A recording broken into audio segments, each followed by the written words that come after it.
बिस्मिल्लाहिर्रहमानिर्रहीम, अस्सलाम वालेकुम। मैं हूं माया खान और मैं हूं Shahzeb Ahmed. Once again a very good morning. नया हफ्ता आपके लिए दुआ गो है हम के बहुत अच्छा गुजरे और इस प्रोग्राम में आपके साथ हम होंगे जिसका नाम है सुबह सवेरे पाकिस्तान।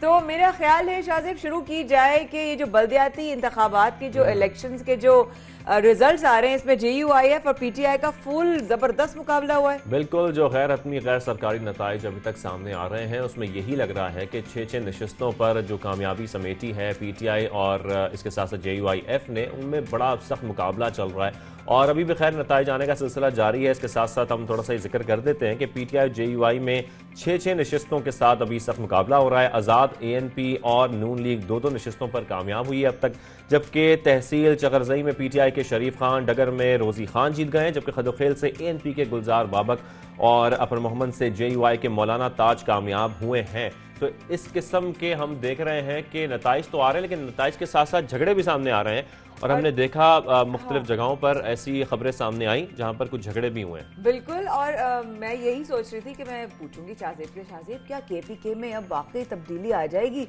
लेकिन ये जो कल जो झगड़े वगैरह हुए वो देखने का एक अलग ही मंजर था। बिल्कुल, जो सख्त मुकाबला हम देख रहे हैं JUI फे में, वो एक PTI के लिए झटका भी है और इस तरह हम देख रहे हैं कि मुख्तलिफ जगहों पर जब पोलिंग जारी थी, सुबह 8 बजे पोलिंग शुरू हुई, शाम 5 बजे तक ये पोलिंग चल रही होती है। इसके साथ साथ हमने देखा कि वहां पर कुछ झगड़े भी हुए और झगड़ों की वजह से पोलिंग का जो अमल था वो भी मुतासर हुआ। बट क्या हमें नहीं लगता शायद बहुत सारी लर्निंग्स भी हैं, बहुत सारी टेक अवेज भी हैं सिचुएशन को देखते हुए कि हम किस तरीके से हमें करना चाहिए, क्या हमारी बेसिकली आइडेंटिफाई हो रहा है, हमारे चैलेंजेस कहाँ कहाँ हैं हमें। बिल्कुल बिल्कुल, आप सही कह रही हैं और ऐसा ही है। हम वहाँ देख रहे थे कि जब बल्दियाती इंतखाबात चल रहे थे तो एक तो ये होना बहुत ज़रूरी था और टर्नआउट भी बहुत अच्छा रहा। सबसे अच्छी बात ये कि टर्नआउट भी जो बताया जा रहा है वो बहुत अच्छा रहा है, जो कि अच्छा होना भी चाहिए। लोगों को निकलना चाहिए, वोट डालना चाहिए, क्योंकि बहुत ज़रूरी है आप सबके लिए। लेकिन जिस किस्म के अब फैसले सामने आ रहे हैं उसमें यही लग रहा है कि PTI और JUI का जो मुकाबला है वो सख्त होता जा रहा है, वो सख्त चल रहा है इस वक्त। लेकिन जब जब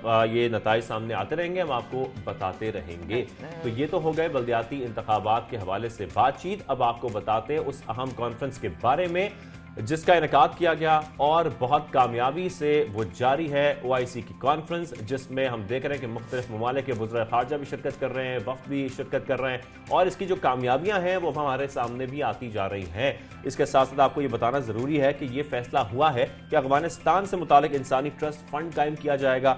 इसके साथ साथ ग़िज़ाई तहफ़्फ़ुज़ प्रोग्राम तश्कील दिया जाएगा, मालियाती चैनल्स खोले जाएंगे और नुमाइंदा ख़ुसूसी मुकर्रर किया जाएगा। इसके साथ साथ जैसे कि कोरोना के खतरात हैं उन्हें वैक्सीन देना और इस खतरे से बचाना भी बहुत जरूरी है। तो इस हवाले से भी बातचीत हो रही है। लेकिन एक और बहुत बड़ी कामयाबी है माया, और एक और बड़ी कामयाबी के साथ साथ वज़ीर-ए-आज़म पाकिस्तान इमरान खान ने कहा है कि अफगान मसले पर दुनिया की खामोशी बहुत अफसोसनाक चीज़ है, क्योंकि अगर अभी से इसको एड्रेस नहीं किया गया, इसको सीरियसली नहीं लिया गया या इसकी मदद ना की गई तो इंतशार फैल सकता है, दहशतगर्दी दोबारा जन्म ले सकती है, इंसानी अलमिया होगा बहुत बड़ा बात है। लेकिन OIC का होना मैं देख रही थी, अब यकीन माने ठंड भी बढ़ रही कराची में और OIC की कामयाबी को देखना एक इतना बड़ी अचीवमेंट थी कि दिल खुश हो गया। आप अचीवमेंट की बात करें तो यहाँ ये बताना बहुत जरूरी है कि सऊदी अरब ने अफगानिस्तान के लिए 1 अरब रियाल मालियत के इमदाद का भी ऐलान कर दिया है। वजीर खारजा शाह महमूद कुरैशी साहब हमें ज्वाइन कर चुके हैं। शाह साहब बहुत शुक्रिया हमें ज्वाइन करने के लिए। शाह साहब, हम देख रहे हैं कि OIC का इतनी कामयाबी से निकाद और जिस तरीके से ये चल रहा है, बड़े फैसले भी सामने आ रहे हैं। इसके साथ साथ पाकिस्तान की जो कोशिशें हैं अफगानिस्तान को इंसानी बहरान से बचाने की, वो हम देख रहे हैं कि भरपूर की जा रही हैं और दुनिया इस चीज को देख रही है। जी बिल्कुल, आपने सही निशानदेही की है कि अल्लाह का करम हुआ है, पाकिस्तान को अल्लाह ने इज्जत और कामयाबी दी है। देखिए 30 वज़ीर खारजा का पाकिस्तान में इतने शॉर्ट नोटिस पे आना और दीगर जो अहम दुनिया के ममालिक हैं उनके मंदूबों का यहाँ आना, 437 डेलीगेट्स आए, 70 डेलीगेशन थे जो आए इस्लामाबाद। और फिर देखें नताइज में हम एक ह्यूमैनिटेरियन ट्रस्ट फंड जिसमें के पैसे आने शुरू हो गए हैं बनाने में कामयाब हो गए। आपने भी खुद फरमाया कि 1 अरब रियाल सऊदी अरब ने उसमें मुंतकिल करने का फैसला कर लिया है। मुझे दीगर ममालिक से भी तवक्को है कि इंशाल्लाह आएगा। हम एक फूड सिक्योरिटी प्रोग्राम अफगानिस्तान के लिए लॉन्च करने में कामयाब हो गए। हम इस इत्तेफाक में कामयाब हो गए कि अफगानिस्तान का जो बैंकिंग सिस्टम है उसको बहाल किया जाए और जो उनके फंड्स फ्रीज किए गए हैं मुत्तफिका करारदाद में मुतालबा किया गया कि उनको अनफ्रीज किया जाए। हम एक स्पेशल एनवॉय अफगानिस्तान के लिए ओआईसी का बनाने में कामयाब हो गए और एक पार्टनरशिप ओआईसी और यूएन सिस्टम के दरमियान पैदा करने में कामयाब हुए। ये बहुत बड़ी पेशरफ्त है जिसमें पाकिस्तान ने, सऊदी अरब ने मिल के किरदार अदा किया। मैं सबका शुक्रिया अदा करना चाहता हूं जिन्होंने दफ्तर खारजा के साथ ताउन किया। अच्छा शाह साहब, जिस तरीके से मुतालबा भी किया गया है, आप समझते हैं अब अमेरिका को नजरसानी करनी चाहिए जो उन्होंने फंड्स रोके में इस हवाले से, जैसा कि वजीर आजम पाकिस्तान इमरान खान ने भी कहा है कि अगर ये फंड्स जारी ना हुए और हमने कुछ सख्त फैसले ना किए तो एक इंसानी अलमिया वहां पर जन्म ले सकता है अफगानिस्तान में। देखिए, अमेरिका की तरफ जो हम उनसे अर्ज कर रहे हैं ना, वो ये है कि मसला इस वक्त तालिबान का नहीं है। मसला इस वक्त 38 मिलियन अफगान अवाम का है और जो निहत्ते हैं, जो भूखे हैं, जिनको अद्वियात की जरूरत है, जिनको तालीम की जरूरत है, जिनको उन स्कूलों को चलाने के लिए वसाइल की जरूरत है। हम चाहते हैं बच्चों को तालीम मिले, असातिज़ा के लिए तनख्वाह देने के पैसे होंगे तो स्कूल चलेंगे। तो उन्हें एक अवाम के नुक्ता नजर से उनको अपने फैसले पर नजरसानी करनी चाहिए। और मैं ये कहता चलूं कि जो उनके स्पेशल रिप्रेजेंटेटिव इस इजलास में अच्छा सर, इसके साथ साथ हम ये देख रहे हैं कि ओआईसी में इस खित्ते में खासतौर पे जो हालात हैं उनमें ओआईसी कॉन्फ्रेंस कराना ये यकीनी तौर पर पाकिस्तान की एक बहुत बड़ी कामयाबी है। इसके साथ साथ मुझे ये भी बताइएगा कि वज़ीर आज़म पाकिस्तान इमरान खान की वज़ीर ख़ारजा से मुलाकात हुई मलेशिया के, ईरान के और इसके साथ साथ जो सऊदी अरब के हैं, इस मुलाकात के हवाले से बताइएगा क्या गुफ्तगू हुई? देखिए, मेरी बात आप मुकम्मल होने देते। पहली बात तो यह है कि मैं कर रहा था कि जो अमेरिका के जो स्पेशल रिप्रेजेंटेटिव टॉम वेस्ट आए, जो उन्होंने क्लोज सेशन में गुफ्तगू की, वो मुस्बत थी, नंबर 1। नंबर 2, यकीनन इस काउंसिल के करवाने में पाकिस्तान को कामयाबी हुई है। अहम ममालिक आए हैं, वो ममालिक जो आपस में पहले इतने करीब नहीं दिखाई दे रहे थे, आपने देखा तो सब यहाँ आए। आपने ईरान को देखा, आपने यहाँ मलेशिया को देखा, आपने यहाँ इंडोनेशिया को देखा, आपने यहाँ सऊदी अरब को देखा, आपने यहाँ कतर को देखा, आपने अपना कुवैत को देखा, आपने बहरीन को देखा। तो ये एक बहुत बड़ी पेशरफ्त है। और जितनी मीटिंग्स हुई वज़ीर आज़म इमरान खान के साथ, जो साइड लाइन्स पे बायलैटरल मीटिंग्स हुई, उनसे भी बड़े अच्छे नतायज निकले।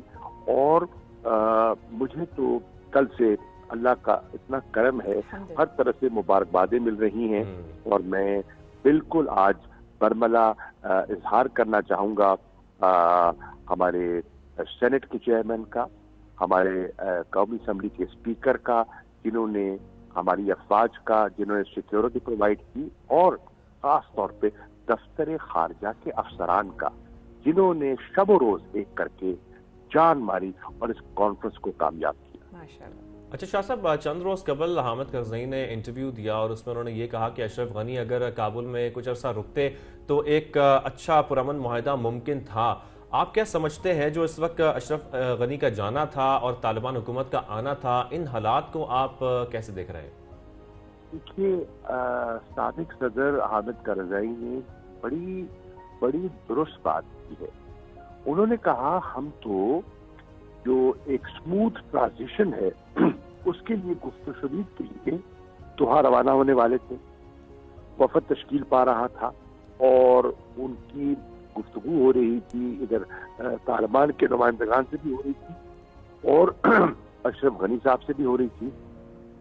अगर वो उस वक्त तहम्मुल करते, फरार इख्तियार न करते और बात को आगे चलने देते, तो शायद मामलात बेहतरी की तरफ चले जाते। और वो जो आपने काबुल एयरपोर्ट पर नज़ारे देखे, उनकी जरूरत महसूस ना होती।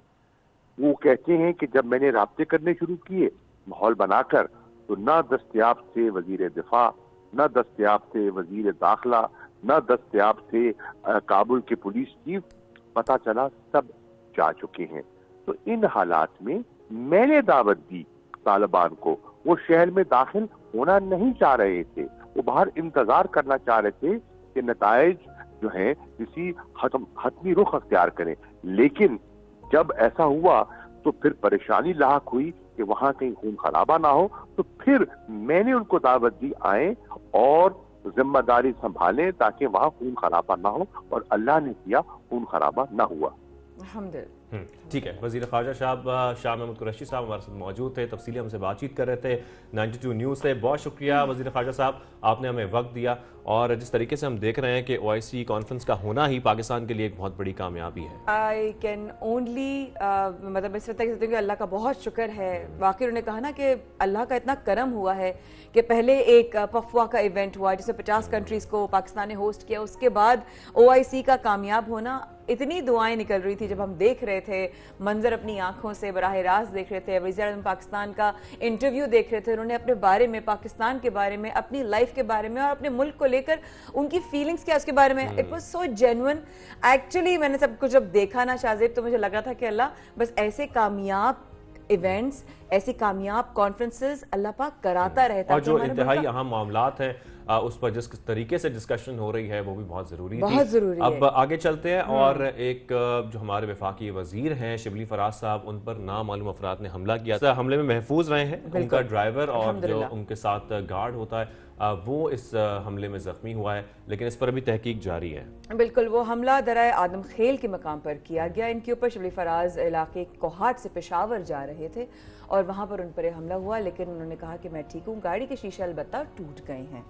और अब ज़रा बात हो जाए अवाम की, जिसे बिजली का एक और झटका मिलने वाला है। और वो जो झटका है वो ये है कि जनाब मजीद कुछ तकरीबन 5 रुपए फ़ी यूनिट के हवाले से बढ़ने वाले हैं बिजली के प्राइसेस में। और ये जो 4 रुपए 33 पैसे की फ़ी यूनिट बढ़ाने का इम्कान है, ये CPP ने कीमतों में इजाफे के लिए नेपरा में दरख्वास्त दायर कर दी है।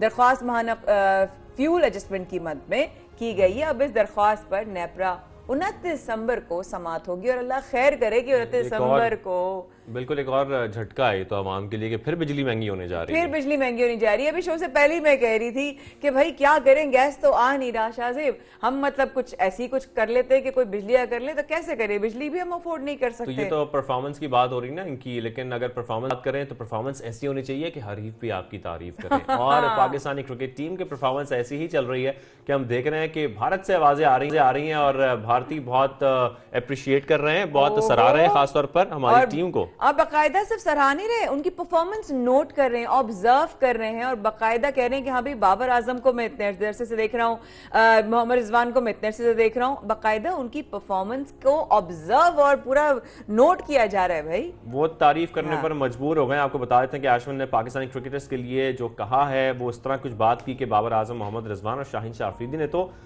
जो भारतीय स्पिनर्स हैं उन्हें भी बिल्कुल अपनी सलाहियतों का गर्विदा कर लिया है, जैसे कि अश्विन के बयानात सामने आ रहे हैं एक वीडियो के जरिए। तो ये तो बात हो गई क्रिकेट की, और जैसे कि हम क्रिकेट की बात कर रहे हैं कि भारतीय गुण गा रहे हैं हमारे क्रिकेटर्स के, तो कुछ एदाद शुमार हैं वो भी शेयर कर लें। वो रुक जाते हैं थोड़ा सा, बाद में हमसे शेयर करने की आगे बढ़ते। हाँ, दादा शुमार बता दें प्लीज, बता दें। और मोहम्मद रिजवान है, T20 की जोड़ी उनकी नंबर 1 बन चुकी है और सबकी पसंदीदा भी रही है वो जोड़ी नंबर 1 बाबर आजम और मोहम्मद रिजवान की। और इस वजह से क्योंकि हम देख रहे हैं कि उनकी जो टीम को वो एक रन्स का आगाज देते हैं मैच के अंदर, खासतौर पर वो बहुत ही अच्छा होता है। और इसके साथ साथ ये बताना भी आपको जरूरी है कि दोनों बल्लेबाजों ने एक साल में 4 मरतबा टीम को 150 या इससे ज्यादा रन का आगाज फराहम किया है। 2021 में 25 इनिंग्स के दौरान 57 की औसत से 1380 रन बनाए हैं। तो इनकी जो जोड़ी है वो सबकी पसंदीदा बनती जा रही है, बिल्कुल जारी है। और अल्लाह ताला इस जोड़ी को नजरे बद से बचाए। लेकिन क्रिकेट के अलावा जिस गेम को हमें और सराहना और अप्रिशिएट करना चाहिए वो है हमारा कौमी खेल हॉकी, और हॉकी के हवाले से जो खबर आ रही है वो ये है कि जनाब मैदान से जो ये न्यूज़ आ रही है, पाकिस्तान हॉकी टीम ने एशियन चैंपियंस ट्रॉफी की सेमीफाइनल के लिए क्वालिफाई कर लिया है। मुबारक हो। बिल्कुल, सेमीफाइनल के लिए क्वालिफाई कर लिया। पाकिस्तान ने बांग्लादेश को 6-2 से शिकस्त भी दी है और अब सेमीफाइनल में कोरिया के साथ पाकिस्तान का मुकाबला होने जा रहा है। तो we wish them best of luck और उम्मीद करते हैं कि आगे हम सेमीफाइनल में मैचेस जीतेंगे। अब प्रोग्राम का बाकायदा आगाज करते हैं माया, और सबसे पहले अफसोसनाक वाकये का जिक्र कर लेते हैं। बिल्कुल, वीकेंड पे होने वाला एक ऐसा धमाका जो कि हुआ शेरशाह पराचा चौक पर, और इस धमाके में हलाक होने वालों की तादाद तकरीबन 17 और ज़ख्मियों की तादाद काफ़ी रही। देख रहे थे हम जब मनाजिर, तो देखकर दिल और दुख के साथ साथ अफसोस हो रहा था कि बजाय इसके कि जो लोग इस वक्त उस धमाके में ज़ख्मी हुए हैं उनको बचाने के लिए भागे। हाँ, काफ़ी लोग आए शायद, बहुत सारे लोग आगे भी बढ़े मदद करने के लिए, लेकिन जो अफसोसनाक मनाजिर देखने में आए वो ये था कि लोग बैंक के लॉकर को खोलने की और पैसों को इकट्ठे करने की कोशिश में लग गए थे। और ये मनाजिर हमने पहले भी देख चुके हैं। हमारी फ्रस्ट्रेशंस इतनी बढ़ गई हैं एज अ कौम कि हम इंसानी जान की कीमत हमारे लिए बिल्कुल सिफर होती जा रही है, ना होने के बराबर होते जा रही है शाहज़ेब, और हम पैसे के पीछे भागते जा रहे हैं, जबकि शायद वो लम्हे जो हमने पैसे बटोरने में लगाए या हम लॉकर खोलने में लगा रहे थे, हम शायद किसी की जान बचा सकते थे, शायद किसी की आखिरी सांसों में उसकी ज़िंदगी बच सकती थी। बिल्कुल, ऐसे सानियात जब मैंने भी कवरेज की थी तो आपकी सबसे पहली तरजीह यही होती है कि जितने ज़ख्मी हैं उन्हें सबसे पहले अस्पताल पहुँचाया जा सके, उन्हें मलबे तले से निकाला जा सके। लेकिन यहाँ पर हम देख रहे थे कि एक अजीब सी सूरत हाल बन गई थी और लोग बचाने के अलावा पैसों के पीछे ज़्यादा भाग रहे थे। इसी पर हम बात कर लेते हैं। हमें ज्वाइन किया है माहिर नफ्सियात डॉक्टर मुइज़ साहब। डॉक्टर साहब, बहुत शुक्रिया हमें शो में ज्वाइन करने के लिए। डॉक्टर साहब, हम देख रहे थे कि अफसोसनाक वाक़या हमने देखा, एक धमाका हुआ, उसके बाद कई अफराद में ज़ख्मी भी हुए, जहाँ बहाक भी हुए, लेकिन उसके बाद जो सूरत हाल वहाँ पर बनी, अब बजाय इसके कि लोग वहाँ पर इंसानों को बचाने के लिए अस्पताल मुंतकिल करते, वहाँ पर लोग नोटों के पीछे भाग रहे थे। यानी कि सवाल यहाँ पर यही पैदा होता है हमारे माशरे में कि क्या इंसानी जान से ज़्यादा कीमती हैं ये कागज़ के टुकड़े? बिस्मिल्लाहिर्रहमानिर्रहीम जी, एक तो तमाम लावाकिन को जिनके कोई घर वाले इस हादसे में जहाँ बहक हो चुके हैं, उनको हमारी तरफ से ताज़ियत, अफसोस, और अल्लाह करे जो ज़ख्मी है वो जल्दी सेहतयाब हो जाए। देखिए जी, अभी आपके प्रोग्राम में मैं थोड़ी देर पहले ही सुन रहा था कि बिजली की कीमतें बढ़ने वाली हैं। अब मुझे ये बताइए कि जहाँ इंसान की अपनी बका का सवाल हो या किसी और की ज़िंदगी बचाने का सवाल हो, तो आइडियल तो ये होता है कि अगर आपने किसी एक शख्स की जान बचा ली, आपने पूरी इंसानियत को बचा लिया, है ना।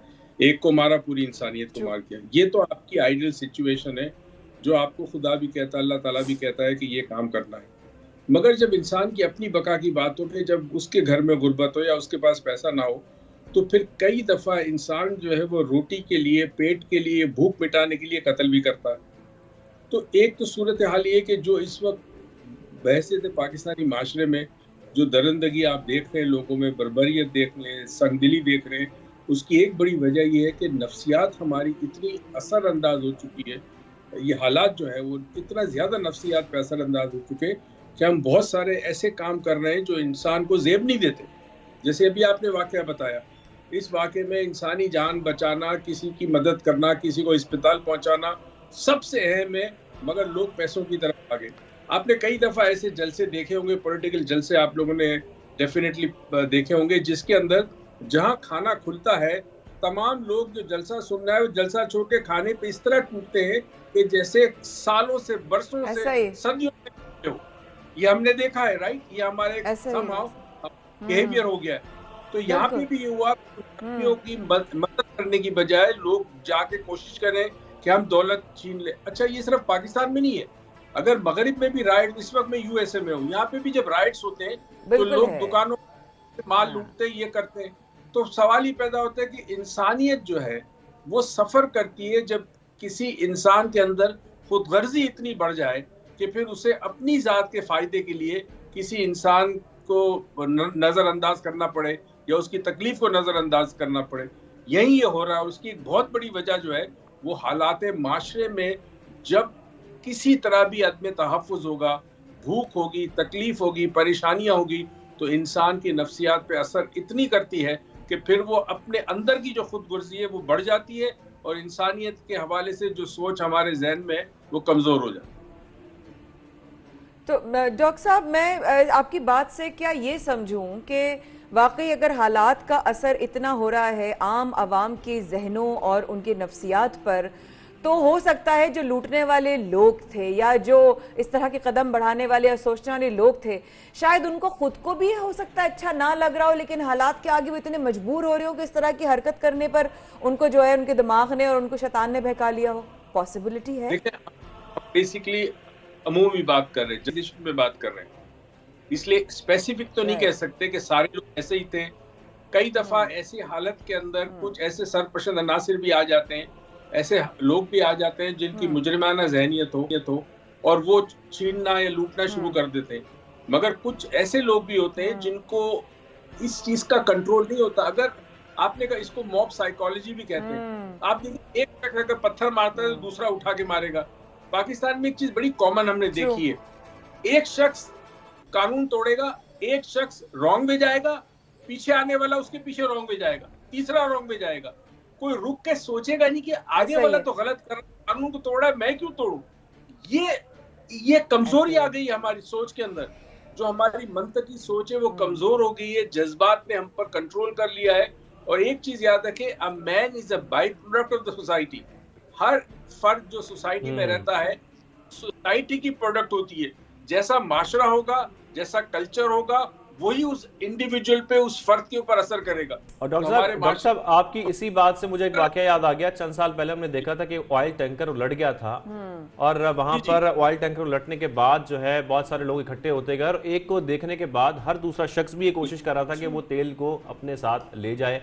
और ये कितना खतरनाक काम है, कहीं पर भी कोई टैंकर उलटता है, ऑयल टैंकर उलटता है या कोई हादसा होता है, वहां पर मलबा गिरने के चांसेस होते हैं, वहां पर आग लगने के चांसेस होते हैं। तो इस रवैये को बदलने के लिए जो समाजी रवैया है, इसको सर कैसे बदला जा सकता है? या जब तक हमारे मुल्क में गुर्बत है या ये भूख अफलास है, जब तक इस रवैये को नहीं बदला जा सकता?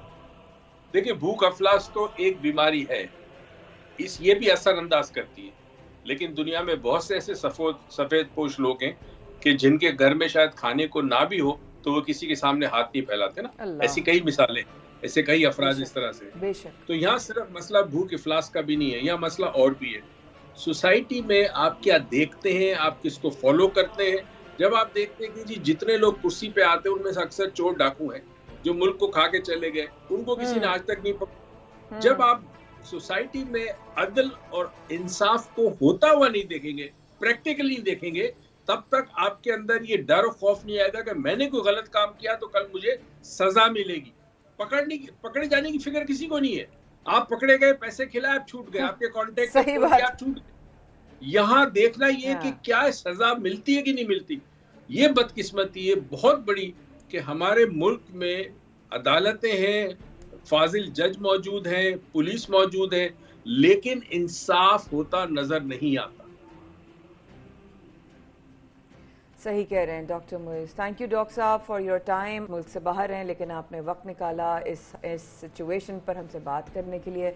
आपके वक्त का बेहद शुक्रिया और इंशाल्लाह वापस आइए, आपको ज़रूर आपसे मुलाकात होगी। अपना ख्याल रखिएगा। आपके वक्त का बेहद शुक्रिया। ख़वातीन और हज़रात, ये जो इस वक्त हालात और जो हमारी जहनी कैफियत हो रही है ना, हमें इस पर बहुत गौर करने की ज़रूरत है। हम किस तरफ जा रहे हैं, हमारा डायरेक्शन क्या है, इस डायरेक्शन को और इस पर और बहुत सारी खबरों पर होगी आपसे मुलाकात। इस वक्त के बाद रहेगा हमारे साथ शाहज़ेब अहमद और Maya Khan. Will be right back after this very short break.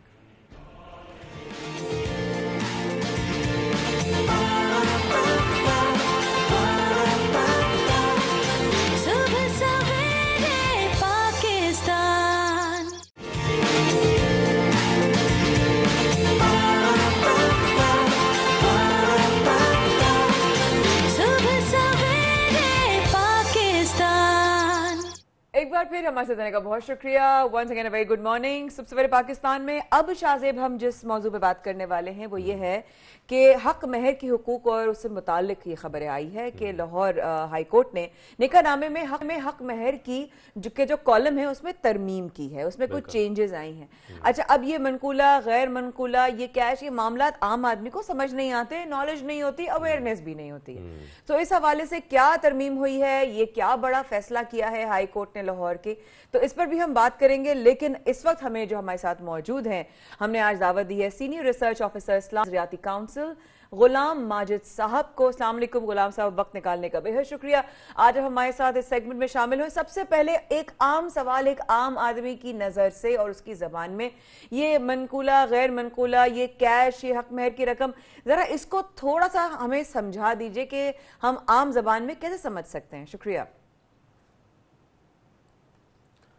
वालेकुम अस्सलाम व रहमतुल्लाहि व बरकातुहू। बहुत शुक्रिया कि आपने मदऊ किया। इसमें इस सवाल के जवाब में 3 बातें जिक्र करना बहुत ज़रूरी हैं। पहली बात यह है कि महर शरीयत की नज़र में होता क्या है और इसकी अहमियत क्या है, और दूसरी चीज़ महर देने न देने से मुताल्लिक है, और तीसरी चीज़ आपके सवाल से मुताल्लिक है कि मनकूला गैर मनकूला क्या है, और चौथी आप ये कह सकेंगे कि इस तरमीम के असरात और नताइज क्या हैं। जहाँ तक पहली बात है कि महर के बारे में कुरान करीम में आया वआतुन्निसा सदुकातिहिन्न निहला, ये बहुत खूबसूरत आयत और बहुत खूबसूरत अल्फाज में बयान हुआ कि औरतों को उनके हक महर, जो उसका महर है, वो राज़ी खुशी दे दिया करो। यानी इसको अपने ऊपर बर्डन या बोझ न समझो, बल्कि राज़ी खुशी देने को अपना वतीरा बनाओ। हदीस में ये आया कि जो शख्स इस नीयत से निकाह करे कि मैं इसको हक महर नहीं दूंगा, तो वो क़यामत के दिन गुनाह करने वाला शुमार किया जाएगा। यानी उसने अगरचे एक नेक अमल किया था निकाह, लेकिन नीयत यह थी कि मैंने महर नहीं देना, तो उसका ये अमल भी गुनाह के ज़ुमरे में शुमार होगा, ना कि निकाह और नेकी के ज़ुमरे।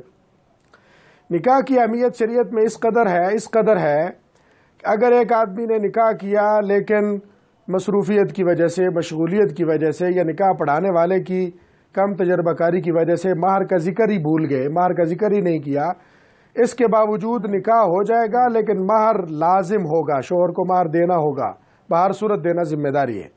तो माशरे में एक तो ये आगाही ज़रूरी है कि महर देना चाहिए, इसको बोझ नहीं समझना चाहिए। दूसरी बात जो आपने कही कि मनकूला क्या है और गैर मनकूला क्या है, इससे पहले यह समझें कि शरीयत में महर हर वो चीज़ बन सकती है जो हमारे मुआशरे में वैल्यूएबल है, जिसकी कोई कीमत है, वो महर बन सकती है। यानी वो आपके मुल्क की करेंसी हो, गैर मुल्की करेंसी हो, सोना हो, चांदी हो, जायदाद हो, मकान हो, फ्लैट हो, कोई दुकान हो, इनमें से कोई भी चीज़, गाड़ी हत्ता के, लैपटॉप हो, कोई कंप्यूटर सिस्टम हो, यानी जिसकी भी कोई मुआशरे में वैल्यू है, उसको हम महर मुकर्रर कर सकते हैं।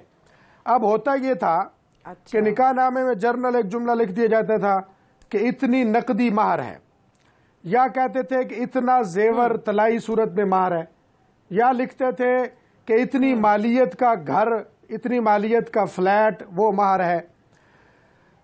अब मनकूला के अंदर ये चीज़ें आती हैं, करेंसी, नकदी और गाड़ी, इसके अलावा जो भी चीज़ एक जगह से दूसरी जगह आप उठा के ले जा सकते हो, वो मनकूला है। और जो अपनी जगह फिक्स्ड पड़ी रहती हैं, जैसे ज़मीन है, जायदाद है, फ्लैट है, बंगला है, मकान है, दुकान है, ये सब गैर मनकूला है।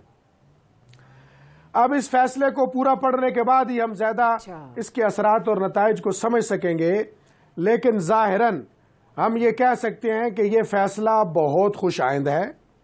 इस फैसले का बज़ाहिर मकसद ये है कि 2 ख़ानदानों में या 2 शख्सों में जो झगड़े होने का इम्कान हो सकता था, या शोहर की तरफ से महर के हवाले से कोई इनकार की सूरत हो सकती थी, उसका दरवाज़ा अदालत ने बंद करने की कोशिश की है। मिसाल के तौर पे पहले एक जनरल जुमले की सूरत में अगर लिख दिया जाए कि इतनी नकदी देंगे और इतनी मालियत का फ्लैट देंगे, अब वो ये कह सकता था कि मेरा मकसद ये था कि मिसाल के तौर पर 1 लाख रुपया नकद दूंगा और इसके साथ कुछ मालियत दूंगा, वो फ्लैट नहीं दूंगा, फ्लैट की मालियत दूंगा। वो मिसाल के तौर पर उसने कहा था कि 5 लाख, तो कुल 6 लाख दूंगा। अब होगा ये, अगर आपने नकदी भी मुकर्रर की है और गैर मनकूला जायदाद यानी कोई फ्लैट, दुकान, मकान भी मुकर्रर किया है, तो उसको दूसरे खाने में लिखना होगा, कैश को कैश वाले खाने में लिखना होगा, और गैर मनकूला जायदाद यानी दुकान, मकान, फ्लैट को दूसरे खाने में दर्ज करना होगा। अब जब दूसरे खाने में आपने लिख दिया कि 5 मरले का एक प्लाट मैंने देना है, तो अब 5 मरले का प्लाट ही देना होगा, उसके पैसे नहीं देने होंगे। दोनों में फर्क आप समझने की कोशिश करें कि मकान आप कहते हैं कि प्लाट देंगे, प्लाट तो रोज बरोज बढ़ता रहता है, तो वो जिस मालियत का भी होगा फिर वो प्लाट देना होगा, चाहे उसकी मालियत अब 50 लाख हो गई या 1 करोड़ हो गई है। अगर आपने ये वादे करके नहीं लिखा था तो इनकार भी कर सकते थे, तब्दीली भी कर सकते थे। अब ऐसा कोई रास्ता मुमकिन नहीं होगा, ना इनकार कर सकेंगे, ना तब्दीली कर सकेंगे, और ना ही कोई अब झगड़ा होगा। अदालत का ये फैसला बामी खानदानों में महर के हवाले से झगड़ों से बचाव का एक जरिया होगा, बहुत बचाव का जरिया होगा। ये तरमीम तो आप जैसे कि बता रहे हैं इसके काफी फवायद हैं। इसके साथ साथ मैं ये आपसे चाहूंगा जानना कि इस्लामी तालीमात वैसे हक महर की हद के बारे में क्या बताती हैं, कम से कम हद और ज्यादा से ज्यादा हद। शरीयत में कम अज कम हद में यह है कि वो पुराने ज़माने में 1 दिरहम और दिनानीर होते थे जो चांदी के होते थे, तो उसकी ख़ास मिक़दार बताई। नबी अलैहिस्सलाम ने फरमाया कि ला महरा अक़ल्ला मिन 10 दराहिम, 10 दिरहम। 10 दिरहम से मुराद ये मुल्की करेंसी नहीं, 10 दिरहम से मुराद चांदी का वो एक ख़ास दिरहम होता था।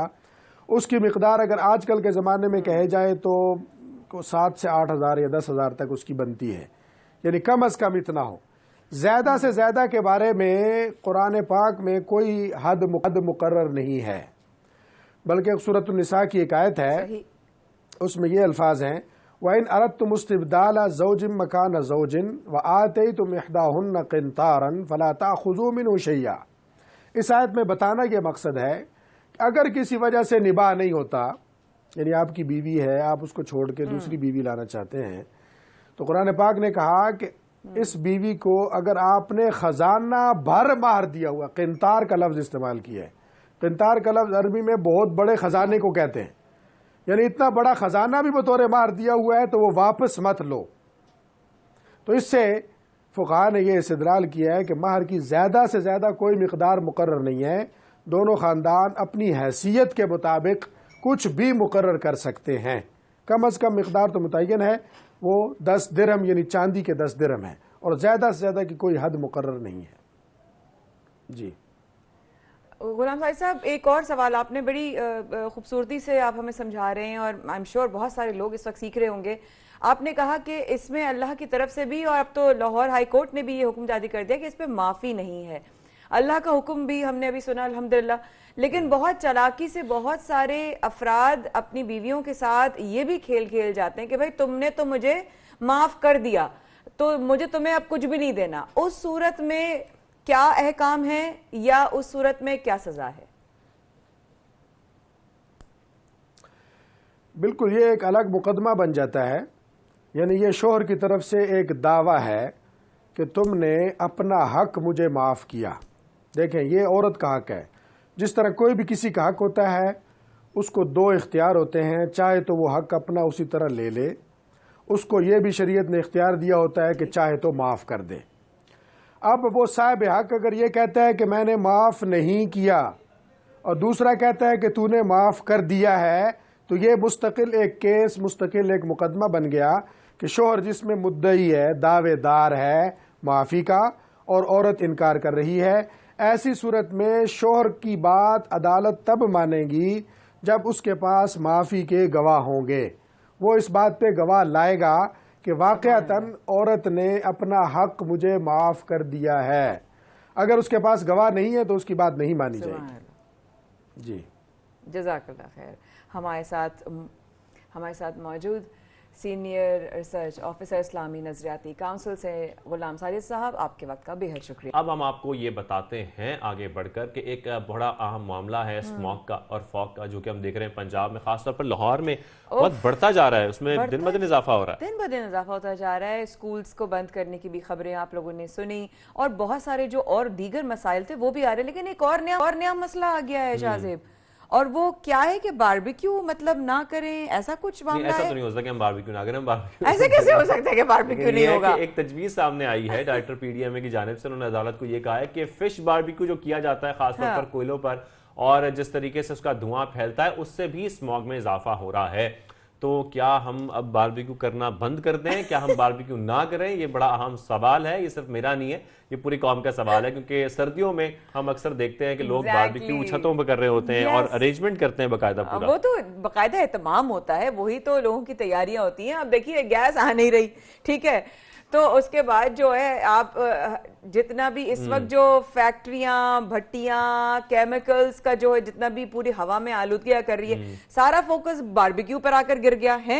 और कितनी बड़ी तादाद होगी लोगों की जो हर वक्त बारबेक्यू कर रहा होता है। खैर मुख्तलिफ रेस्टोरेंट्स भी हैं और मुख्तलिफ हम ये देखते हैं वहाँ बारबेक्यू हो रहा होता है, लेकिन सवाल यही है कि जो कचरा जल रहा है, जो फैक्ट्रियां चल रही हैं, जो भट्टे चल रहे हैं, उसका जो धुआं निकल रहा है, क्या वो धुआं बारबेक्यू के मुकाबले में ज्यादा है? जो गाड़ियों का पॉल्यूशन है वो क्या रह जाए, गैस आ नहीं रही, भाई कोयला लगा के अगर अपना कोई ग्रिल कर लेता है चीज, कोई बारबेक्यू कर लेता है, तो वो कम से कम मतलब एक तरह से लोग अपना पेट तो भर रहे हैं। लेकिन आज हमारे साथ इस मौजू पे हमारे साथ बात करने के लिए मरियम शब्बीर साहिबा ने, अस्सलाम वालेकुम मरियम, आपके वक्त देने का बेहद बहुत शुक्रिया। और सबसे पहले तो डायरेक्टर पीडीएम के ये जो मौक़िफ़ है इस मुतालिक, उसके बारे में जानना चाहेंगे कि ये किस बेसिस पे इस तजवीज़ का जो है वो आगाज़ हुआ या इस बारे में सोचा गया, तो ज़रा इस पे भी रोशनी डालिएगा। जी मरियम। जी, बारबेक्यू की वजह से आपको जो रिसर्चेस दुनिया में हुई हैं वो ये बताती हैं कि वो कुछ उसका फ्रैक्शन आपको कंट्रीब्यूट ज़रूर कर रहा होता है आपकी एयर पोल्यूशन में, लेकिन ये क्लेम करना कि इसका कोई मेजर चंक होगा आपके स्मॉग इशू में लाहौर की वजह से, तो मेरा ख्याल है कि ये काफ़ी मजाका खेज है। क्योंकि आप देखें कि जो फ्रैक्शंस और जो रीजंस हैं स्मॉग की लाहौर में, उसमें आप देखें तो सबसे ज़्यादा आपका ट्रांसपोर्ट सेक्टर होता है। मेरा नहीं ख्याल कि ट्रांसपोर्ट सेक्टर के इक्वलेंट जो है वो बारबेक्यूज इतने ज़्यादा लाहौर में होते हैं जो आपके आपके स्मॉग इशू में कंट्रीब्यूट कर रहे हैं। या सेकंड नंबर पे जैसे इंडस्ट्री और सनतें होती हैं, वो आपके इतने इक्वलेंट उनके वो धुआं प्रोड्यूस कर रहे हैं, पोल्यूटेंट प्रोड्यूस कर रहे हैं कि वो आपके उसमें कंट्रीब्यूट कर रहा होता है। या थर्ड नंबर पे एग्रीकल्चर जो आपको डिफरेंट रिपोर्ट्स बताती हैं कि उसमें कंट्रीब्यूट करता है। और अगर मैं ये कहूँ कि स्मॉग का इशू आने से पहले से लेके अब तक पंजाब हुकूमत का बहुत ही मजाका खेज जो है वो इक़दामात उनके रहे हैं। कभी वो 3 दिन के लिए स्कूल बंद करते हैं, उनका ख्याल ये होता है कि शायद 3 दिन स्कूल बंद करेंगे तो स्मॉग खत्म हो जाएगी। ऑल्दो 3 दिन जो बंद करेंगे उसमें भी वो बच्चे स्कूल्स पे how would they make sure कि वो स्कूल नहीं जा रहे, तो बाहर भी नहीं निकल रहे या गाड़ियां यूज नहीं हो रही हैं। तो ये जो आपको कॉन्क्रीट मेजर्स जहां लेने की जरूरत होती है, जो आपकी लीडिंग कॉजेज है उनको इग्नोर करने की एक बड़ी वजह हमें नजर आती है, जो कि मेरा ख्याल है कि इस वक्त पंजाब हुकूमत को काफ़ी सेंसिटाइज इन्वायरमेंट की ज़रूरत है, काफ़ी अवेयरनेस रेजिंग की उनको ज़रूरत है कि अंडरस्टैंड करें कि इशू की कॉजेज हैं क्या हैं क्या। उसके साथ साथ मैं आपसे यही जानना चाह रहा हूँ, जैसे कि हम इस बुनियादी वजह की बात कर रही हैं आप भी स्मॉग की, कि बहुत सारे ऐसी वजूहात हैं इसकी वजह से स्मॉग में इजाफा होता है, लेकिन यहाँ पर जैसा कि मुतालबा किया जा रहा है कि मार्केट्स बंद कर दें और जो फिश बारबेक्यू हो रहे हैं, मुख्तलिफ बारबेक्यूज किए जा रहे हैं, उसकी वजह से धुआं बहुत पैदा हो रहा है, स्मॉग में इजाफा हो रहा है। क्या वाकई एक परसेंटेज आप हमें बता सकती हैं, क्या ऐसा हो सकता है कि इससे वाकई इजाफा होता है, या बस ये एक तजवीज़ थी कि इस तरीके से भी कम किया जा सकता है? जी, कोई फिलहाल तो ऐसी कोई कॉन्क्रीट किस्म की रिसर्च नहीं है कि जिसकी बेसिस पे क्लेम किया जाए कि लाहौर में इतने बारबेक्यू अगर हो रहे हैं तो इतने एमिशंस उसमें कंट्रीब्यूट कर सकते हैं। लेकिन आपको जो दुनिया के दूसरे में जो रिसर्चेस हुई हैं वो आपको ये बताती हैं कि अगर एक पर्टिकुलर मौसम में, जैसे अमेरिका में आप देखें तो गर्मियों का जैसे मौसम आता है तो उससे बारबेक्यू बहुत ज़्यादा बढ़ जाता होता है, तो उस वक्त की सिचुएशन को देखें तो उसका एक फ्रैक्शन आपकी एयर पोल्यूशन में कंट्रीब्यूट कर रहा होता है। लेकिन ऑफ कोर्स और उसकी वजह ये होती है कि जो कोयला आप जलाते हैं और जो आपके बारबेक्यू में से फैट डिप हो रहा होता है आपके कोयले के ऊपर, तो मिलके जो पोल्यूटेंट आपके कर रहे थे ग्रिल खासतौर पे जब आप करते हैं बारबेक्यू, जो लोग करते हैं उनको पता होगा कि क्या तरीका होता है, तो उससे जो धुआं निकलते हैं वो आपके कंट्रीब्यूट कर रहे होते हैं। लेकिन लाहौर में अगर पीडीएम ने ये क्लेम किया है कि इस तरह का है, तो मेरा ख्याल है कि उनके पास कोई रिसर्च स्टडी होनी चाहिए जिसकी बेसिस पे इंसान ये क्लेम करेगी है, तो उनको भी इस तरह की फाइंडिंग्स हमारे साथ शेयर करनी चाहिए। लेकिन हम रिसर्च फिलहाल पाकिस्तान बेस्ड और स्पेसिफिकली लाहौर बेस्ड तो नहीं है।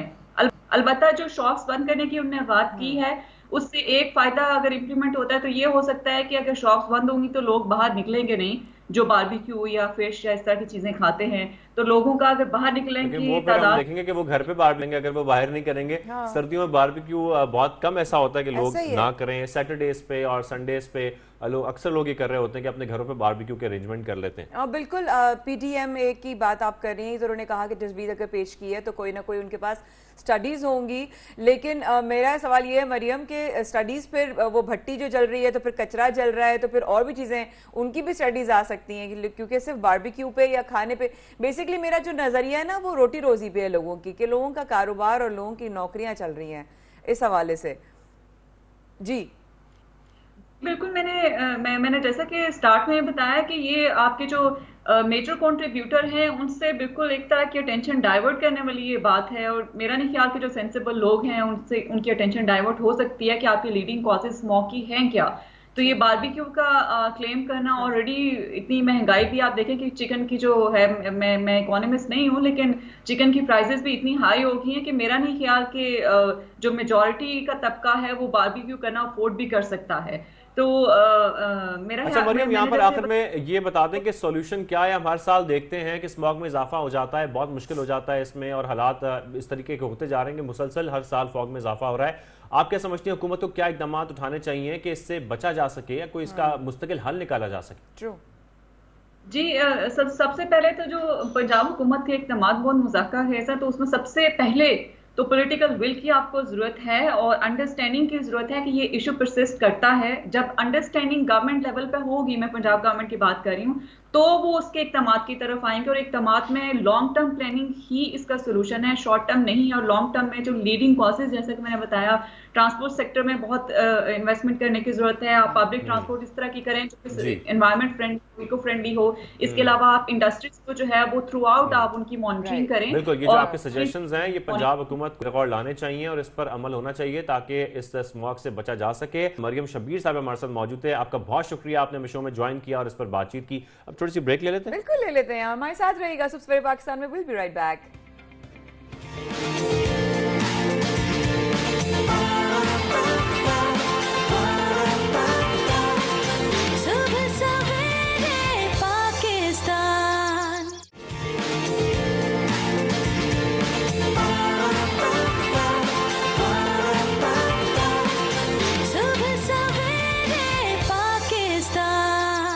एक बार फिर हमारे साथ का बेहद शुक्रिया। आप देख रहे हैं सब सवेरे पाकिस्तान, शाज़िया बुरमाया के साथ। चोरी चोरी चोरी चोरी चोरी हो गया, ना जेवर चोरी हुआ, ना गाड़ी चोरी हुई, ना घड़ी चोरी हुई, ना मोबाइल चोरी हुआ, ना कैश चोरी हुआ। अगर चोरी हुआ तो क्या हुआ शाज़िब? ये पूरा का पूरा पुल चोरी हो गया जो 58 तकरीबन फीट लंबा था, और ये अमेरिका की जो रियासत है ओहायो, वहां पर ये हमने देखा कि एक पुल जिसकी मुरम्मत की जा रही थी, वहां पर काम जारी था और उसको आर्जी तौर पर उन्होंने निकाल के रखा था और वापस लगना था, लेकिन वो वापस लगने से पहले ही चोरी कर लिया गया। डॉक्टर मुइज कह तो रहे थे ये हालात सिर्फ कराची नहीं पूरी दुनिया में होते हैं। पूरा का पूरा पुल ही चोरी हो गया जो अब तक मिला ही नहीं है। इसकी जो कीमत है वो है जनाब $40,000। मतलब किसी ने पहले ना कीमत चेक करवाई होगी कि इस पुल की कीमत क्या है। और अगर if I am not mistaken, actually काम आपने बताया ना काम हो रहा था इसलिए ये साइड पे रखा था, तो मतलब कोई अपना काम करने के लिए पुल भी साइड पे नहीं रख सकता आप। बिल्कुल, वो भी चोरी हो जाता है। हम अमेरिकी रियासत की बात कर रहे हैं, अभी हम पाकिस्तान की बात नहीं कर रहे। कुछ देर पहले हम ये जिक्र कर रहे थे पाकिस्तान में किस तरीके से वहां पर हमने देखा कि लोग लूटमार कर रहे थे, लेकिन ऐसी पूरे दुनिया में लूटमार हो जाती है। तो अमेरिकी रियासत ओहायो से हमने ये खबर आपको दी, और ऐसे मौके पर हम स्टॉक एक्सचेंज का भी जिक्र कर लेते हैं क्योंकि ये भी बहुत जरूरी है। छोटे बड़े कारोबार सब लोग करते हैं और करने चाहिए उनको। है शायद, क्योंकि लेकिन एक सवाल है मेरा, प्लीज बताइएगा कि ये छोटे जितने भी कारोबार करते लोग हैं, जो बिजनेसेस करते हैं, जो इन्वेस्टमेंट्स करते हैं, जो स्टॉक एक्सचेंज के जरिए करते हैं, क्या उनका आगे बढ़ना, उनका नुकसान, उनका फायदा मुल्की माशत पे फर्क नहीं? बिल्कुल असरअंदाज होता है मुल्की माशत पर। छोटे बड़े कारोबार जो कि स्टॉक एक्सचेंज के साथ ये मुंसलिक होते हैं एक तरीके से, और इसी तरह हम देखते हैं स्टॉक एक्सचेंज में कभी मंदी है, कभी बेहतरी आ रही है, और जो उतार चढ़ाव चलता रहता है, ये मामला सारे चलते रहते हैं, ये आपकी मुल्की माशत पर असरअंदाज होते हैं। और हम देख रहे हैं कि इसके साथ साथ जो छोटे कारोबार करने वाले हजरात हैं, खासतौर पर नौकरी पेशा अफराद हैं, उनकी जानिब लाने के लिए एक कोशिश की गई है स्टॉक एक्सचेंज इंतजामिया की जानिब से। इसी हवाले से इसी हवाले से हम बात कर लेते हैं कोशिश कितनी कामयाब साबित होगी। हमारे साथ मौजूद हैं MD Pakistan stock exchange Farrukh H Khan साहब। सर बहुत शुक्रिया हमें वक्त देने के लिए। सर सबसे पहले तो ये बताएगा पाकिस्तान स्टॉक मार्केट नौकरी पेशा अफराद को स्टॉक मार्केट की तरफ राग़िब करने में कामयाब हुआ है आखिरकार? जी अस्सलाम वालेकुम जी, और शुक्रिया बहुत बहुत मुझे इनवाइट करने का। आप लोग बहुत इंटरेस्टिंग न्यूज़ और डिफरेंट चीज़ें शेयर कर रहे थे, तो मैं स्टॉक मार्केट को भी इंटरेस्टिंग बनाने की कोशिश करता हूँ। तो आपने जो सवाल पूछा ये नहायत ही अहम सवाल है, क्योंकि चाहे आप नौकरी पेशा होएं, आपकी छोटी बिजनेस होए, आप हाउसवाइफ होएं, अपनी फाइनेंशियल हेल्थ को उसको प्रॉपर्ली इन्वेस्ट करना, सेव करना सबके लिए बहुत ज़रूरी है। और अगर आप दुनिया में कहीं भी देखिए, और ये चीज़ पाकिस्तान में भी सही है, कि आप अगर अपना कुछ सेविंग्स का हिस्सा जो है वो स्टॉक मार्केट में डालें, और ये हिस्सा होना चाहिए जो कि आप एक लॉन्ग टर्म के लिए डालें। और लॉन्ग टर्म में जिस तरह के गेन्स पूरी दुनिया में भी बहुत स्टडीज हुई हैं और पाकिस्तान में भी, कि सबसे बेहतर रिटर्न जनरली स्टॉक मार्केट में ही मिलता है।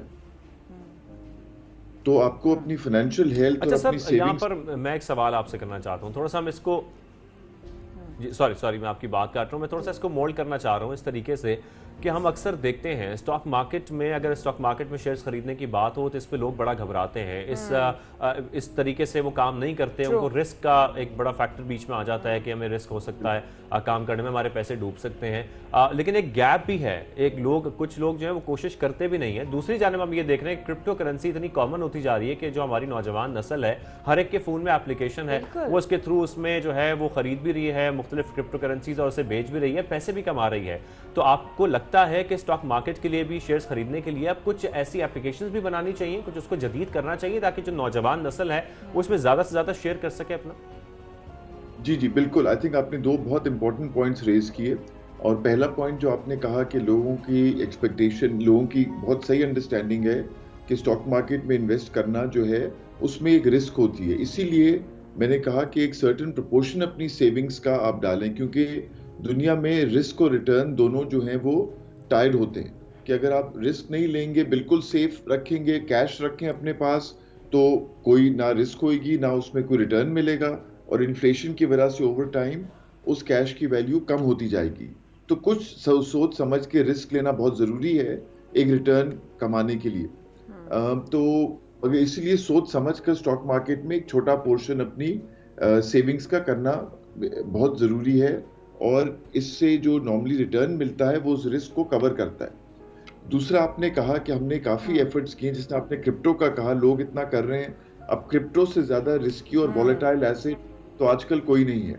जिस तरह उसकी प्राइस ऊपर नीचे जाती है, लोगों को ये भी नहीं इस वक्त तक 100% पता कि 2-4 साल के बाद जो क्रिप्टो करेंसीज अभी एग्जिस्ट करती हैं वो होंगी भी या नहीं होंगी, कि वो बहुत वैल्यूबल हो जाएंगी या उनकी प्राइस जीरो हो जाएगी। तो जो लोग क्रिप्टो में भी इन्वेस्ट कर रहे हैं वो एक बहुत रिस्क लेकर कर रहे हैं। और इस वक्त आपको पता है ये अनरेगुलेटेड एक्टिविटी है, ना सिर्फ पाकिस्तान में मगर ज़्यादातर पूरी दुनिया में, तो उसकी तो रिस्क बहुत ही हाई हैं। लेकिन मगर उसमें इतना आसान सर रिस्क की आप बात कर रहे हैं, सॉरी मैं आपको सवाल करना चाहती हूँ, मैं एक छोटा सा पॉइंट आप यहाँ रेस करना चाह रहा हूँ। आप रिस्क की बात कर रहे हैं, इसी पे अगर मैं बात करूँ कि क्रिप्टो करेंसी डिसेंट्रलाइज्ड है और इस वजह से असरअंदाज नहीं होती इतनी ज़्यादा अगर हम शॉर्ट टर्म की बात करें। लेकिन अगर हम स्टॉक एक्सचेंज की बात करें तो गवर्नमेंट पॉलिसीज़ हों या स्टेटमेंट्स हों, जब सामने आती हैं तो अच्छी खासी असरअंदाज होती हैं, उतार चढ़ाव बहुत ज़्यादा आ जाता है। तो इस बारे में आप क्या सोचेंगे या क्या कहना चाहेंगे?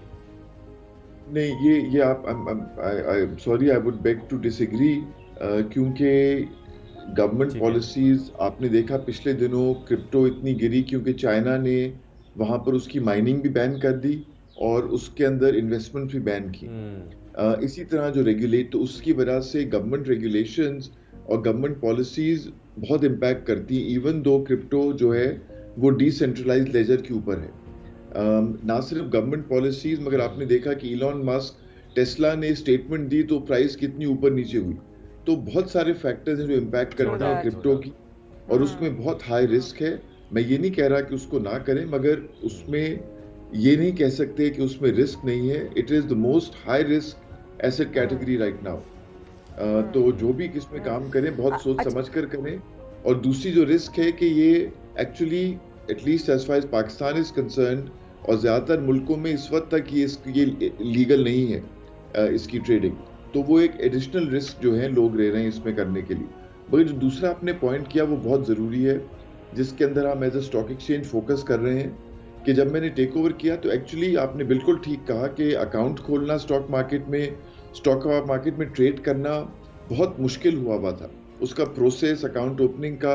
और एक रीज़न था कि FATF की ग्रे लिस्ट की वजह से बहुत सारी KYC की रिक्वायरमेंट्स थी, उनको हमने बहुत आसान किया है। हमने ऑनलाइन अकाउंट ओपनिंग जो है इनेबल कर दी है, ताकि लोग घर पर अपने ऑफिस में बैठकर भी अब अपने ब्रोकरेज अकाउंट खोल सकते हैं। और बहुत सारे ब्रोकर्स ने, खासतौर पे जो बड़े ब्रोकर्स हैं, उनकी सबकी ट्रेडिंग एप्स हैं, तो आप अपने ऐप स्टोर से, गूगल या ऐप स्टोर से डाउनलोड कर कर अपने ब्रोकर की ऐप आप उसी तरह फ़ोन पे ट्रेड कर सकते हैं या अपने वेबसाइट से ट्रेड कर सकते हैं, जिस तरह क्रिप्टो को करते हैं। तो ये इनोवेशन जो है इन प्लेस हो गई। फारूक साहब, मुझे आपसे एक बहुत अहम सवाल करना था। I am so sorry to cut you, so sorry आपकी बात काट रही हूँ, मगर मुझे एक बड़ा अहम सवाल करना, बहुत देर से सवाल आ रहा था। आपने खवातीन का जिक्र बहुत पहले किया था और सिर्फ मैंने सवाल सोच लिया था कि आपसे पूछूंगी कि वो खवातीन जो घर में बैठकर बिजनेस अगर करना चाहती हैं, नहीं करना चाहती, या वो खवातीन जो कमेटियां डालती हैं, वो खवातीन जिनको स्टॉक एक्सचेंज की समझ नहीं है, तो क्या आप उनको कैसे मशवरा देंगे, कैसे उनको समझाएंगे कि भाई अगर तुम कमेटी में ना डालो और अगर स्टॉक एक्सचेंज में डालो तो तुमको इतना फायदा हो सकता है, मुनाफा भी हो सकता है, मुनाफा हो सकता है और तुम इतना कमा भी सकती हो और लोगों को सिखा भी सकती हो। जी बिल्कुल, ये बहुत ज़रूरी सवाल है आपने जो पूछा। और कमेटी जो है हमारे सोसाइटी में बहुत है, हर लेवल ऑफ सोसाइटी में, और ये एक बहुत इंपॉर्टेंट सोशल फंक्शन भी प्ले करती है। मगर उसमें ये चीज़ समझने की ज़रूरत है कि कमेटी शायद सबसे इनएफिशिएंट तरीका है सेविंग्स करने का। मतलब बैंक अकाउंट में पैसे डाल दें, नेशनल सेविंग में डाल दें, वो भी शायद बेहतर होए कमेटी में डालने से। मगर आपको डिसिप्लिन चाहिए कि जो बैंक में डाले हैं या कहीं पे डाले हैं तो उनको अपनी कमेटी की डेट से पहले निकाल ना लें, ताकि वो साल की सेविंग्स होती जाए। मगर देखिए, स्टॉक मार्केट के अंदर मैं कहूँगा, और ख़ासतौर पे ख़वातीन का एक बहुत इंपॉर्टेंट रोल होता है एक हाउस होल्ड में सेविंग्स का। तो बहुत सारे विमेन फोरम्स हैं स्टॉक मार्केट के ऊपर फोकस्ड। हमारी जो हेड ऑफ मार्केटिंग है, बिजनेस डेवलपमेंट, रायदा, वो भी इन्वॉल्व है एक विमेंस फोरम में जो स्टॉक मार्केट में एजुकेट करती है। क्योंकि देखें, स्टॉक मार्केट में इन्वेस्ट करना, जिस तरह मैंने कहा, रिटर्न्स भी बहुत अच्छे मिल सकते हैं मगर रिस्क भी है, तो उसको थोड़ा सा सोच समझ कर करने की ज़रूरत है। पिछले दिनों मैं देख रहा था ट्विटर पे एक लेडी ने लिखा हुआ था कि उन्होंने एक पूरी अपनी, जिस तरह आपने कहा, छोटी सी business as a housewife setup कर दी है, और वो डेली स्टॉक मार्केट को फॉलो करती हैं, इन्वेस्ट करती हैं, और किस तरह उन्होंने अपनी सेविंग्स और अपने एक नेस्ट एग को बढ़ाया है। तो ये बहुत ज़रूरी है। और अगर मैं ये भी कहना चाहूँगा कि अगर कुछ लेडीज़ को ये नॉलेज नहीं है कि स्टॉक मार्केट में कंपनीज को समझने की, तो वो थ्रू म्यूचुअल फंड्स भी इन्वेस्ट कर सकती हैं, क्योंकि हर एक को ज़रूरी नहीं है कि उसके पास टाइम हो या नॉलेज हो कि वो मार्केट को डे टू डे फॉलो करे। तो उनकी बेहतर है कि वो म्यूचुअल फंड्स के थ्रू कर लें। मगर ये बहुत ही इंटरेस्टिंग एरिया है, और आपके जो सेविंग्स के ऑब्जेक्टिव्स हैं, चाहे वो घर खरीदने का हो, बच्चों के एजुकेशन का हो, उनकी शादी का हो, हॉलिडे पे जाने का हो, या जो आप ड्रेसेस दिखा रही थी, ड्रेसेस खरीदने का हो, तो इन सब के लिए जो है, अगर आप अपनी सेविंग्स और इन्वेस्टमेंट को सोच समझ कर करेंगी तो अपने फाइनेंशियल ऑब्जेक्टिव्स को इंशाल्लाह अचीव कर सकेंगी। इंशाल्लाह, यानी कि यूं कहिए कि अगर को कमेटी में वो ये सोचती है कि भाई मेरा पैसा सेव है और मुझे जो है वो मिल जाएगा, यहाँ पर थोड़ा सा रिस्क फैक्टर होगा, उसको जहन में रखकर जो है इस बिजनेस की तरफ आए। क्योंकि देखिए ना, कमेटी पे आपने अगर 10,000 रुपए डाले और आपने 10 महीने के बाद आपको लाख रुपया मिला, मगर अगर इन्फ्लेशन जो है वो 10% रही, तो एक्चुअली वो आपका जो पैसे हैं वो लाख के बजाय 90,000 हो जाएंगे उनकी वैल्यू। तो कमेटी जो है वो आपको इन्फ्लेशन वगैरह से प्रोटेक्ट नहीं करती। इसके साथ साथ मैं ये भी सवाल आपके सामने रखना चाह रहा हूँ कि बहुत बड़ी नौजवान नस्ल जो है, जो पेशा क्या कहते हैं, नौकरी पेशा अफराद हैं, वो अगर इन्वेस्टमेंट करना चाह रहे हैं स्टॉक मार्केट में, क्योंकि जाहिर बात है हम बार बार जिक्र कर रहे हैं, रिस्क फैक्टर बीच में आ रहा है, बार बार इस बात का हम जिक्र करते हैं, लेकिन जो नौकरी पेशा अफराद है उनके लिए प्रॉब्लम ये भी होती है कि वो डिपेंडेंट होते हैं अपनी सैलरी पे और वो नहीं चाहते कोई ऐसा रिस्क लेना। तो कोई उनके लिए भी कोई तरीक़ेकार, उनके लिए कोई आगाही जो आप शेयर करना चाहें खासतौर पर? देखिए जी, मैं नौजवानों को 2 चीज़ें हाईलाइट करना चाहूँगा कि स्टॉक मार्केट की इन्वेस्टमेंट में जो सबसे एक ज़रूरी चीज़ होती है, जो कि सिर्फ नौजवानों के पास होती है, वो होता है लॉन्ग टर्म व्यू। जितना जल्दी आप सेविंग्स और इन्वेस्टमेंट की आदत डालेंगे और शुरू करेंगे, उतना ज़्यादा आप उससे गेन कर सकेंगे। क्यों वॉरेन बफेट ने, वो कहता है मैंने पहला शेयर अपना 12 साल की उम्र में खरीदा था और he is one of the richest people in the world now. तो आप जितना जल्दी सेविंग्स और इन्वेस्टमेंट शुरू करेंगे, क्योंकि देखिए मार्केट्स वॉलेटाइल पूरी दुनिया में होती हैं, ऊपर नीचे जाती हैं, तो आप एक अपना छोटा अमाउंट मंथली सैलरी का सेव कर कर सोच समझ कर इन्वेस्ट करें और लॉन्ग टर्म के लिए 3, 4, 5, 10 साल के व्यू से करें, तो इंशाल्लाह मैंने तो जनरली यही देखा है कि लोगों ने उससे बहुत गेन किया है। तो एक तो ये पॉइंट मैं करना चाहूँगा नौजवानों के लिए। दूसरी चीज़ मैं कहना चाहूँगा कि हमने जो रूल्स किए हैं SECP ने इम्प्लीमेंट इन्वेस्टमेंट एडवाइजरी के, तो बहुत थोड़े कैपिटल के साथ इस एरिया में कैपिटल मार्केट्स में हमारे इतना पोटेंशियल है कि नौजवान अपनी छोटी छोटी बिजनेसेस भी सेटअप कर सकते हैं। जब वो खुद समझ जाएं कि किस तरह हमने इन्वेस्ट करना है, तो वो दूसरे लोगों को एडवाइस कर कर अपनी एक इन्वेस्टमेंट एडवाइजरी की बिजनेस भी सेटअप कर सकते हैं। तो और ये पूरी दुनिया में होता है और ये एक बहुत ही इंटरेस्टिंग और बहुत ही इसमें गेन कर सकते हैं वो अपनी जो है एंटरप्रेन्योरशिप को यूज कर कर। तो मैं दोनों तरह से कहना चाहूँगा नौजवानों को कि उनके लिए करियर भी हो सकता है यहाँ पर और उनकी जो है लॉन्ग टर्म सेविंग्स और इन्वेस्टमेंट भी यहाँ पर हो सकती है। तो लॉन्ग टर्म सेविंग भी हो सकती है, उनकी इन्वेस्टमेंट भी हो सकती है, उनका करियर भी बन सकता है। तो आप सबको स्टॉक एक्सचेंज पर ध्यान देना चाहिए। ये नौजवान नस्ल के लिए खासतौर पर पैगाम है। फारूक एच खान साहब हमारे साथ मौजूद है। सर आपका बहुत शुक्रिया हमें शो में ज्वाइन करने के लिए।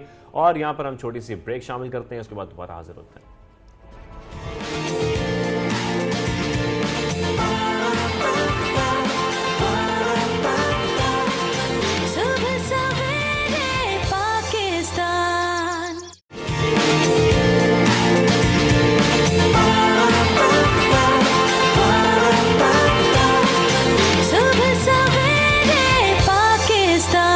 वेलकम बैक, बहुत शुक्रिया हमारे साथ रहने के लिए। ब्रेक के बाद हम बात करेंगे मौसम पे। जैसे कि हम देख रहे हैं माया कि सर्दी बढ़ती जा रही है और आपके कपड़ों से खास तौर पे मुझे लग रहा है कि सर्दी में बहुत ज्यादा इजाफा हो गया है। ये कोई मौका नहीं छोड़ता मेरा रिकॉर्ड लगाने के लिए, इसलिए मैं भी कोई मौका नहीं छोड़ती इसका रिकॉर्ड लगाने के लिए। लेकिन वाकई मुझे सर्दी बहुत लग रही है भाई शाहजेब, और मुझे नहीं पता अभी सर्दी कितने दिनों तक रहेगी नहीं रहेगी, लेकिन मुझे इतना पता है दिसंबर में सर्दियां, जवाद भाई ने जब लास्ट टाइम आए थे बताया तो सर्दी अभी बढ़ेगी और बारिश का भी इम्कान है, तो इसलिए मैं तैयार हूं। जवाद भाई ने सही बताया था, आजकल सुबह के वक्त इतनी शदीद सर्दी होती है कि बिस्तर से निकलने का दिल नहीं कर रहा होता। तो जवाद भाई से हम पूछते हैं कि आगे सर्दी क्या सूरत बनेगी, खासतौर पर पूरे पाकिस्तान में, कराची में भी, लाहौर में भी, पेशावर में भी।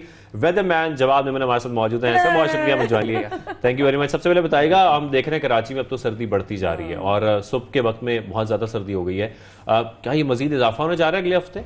देखिए शाहजेब भाई, अभी जो ऑनगोइंग कोल्ड वेव थी इसमें कल या परसों से जो है कुछ टाइम के लिए ब्रेक आ जाएगा। अच्छा। हमने ये देखा कि पिछले 3-4 दिन से कंटिन्यूसली ऑफिशियली भी जो है वो अब सिंगल डिजिट्स रिकॉर्ड हो रहे थे, 9 डिग्री तक ड्रॉप हुआ, आज सुबह भी 10 डिग्री था। अनऑफिशियली भी अगर देखा जाए तो काफ़ी सारे एरियाज में जो है वो फील्स लाइक 4 to 5 डिग्री तक ड्रॉप हुआ। कोई डाउट नहीं है, एम्बिएंट टेम्परेचर जो है वो 6 से 6.5 डिग्री तक भी ड्रॉप हो गया था।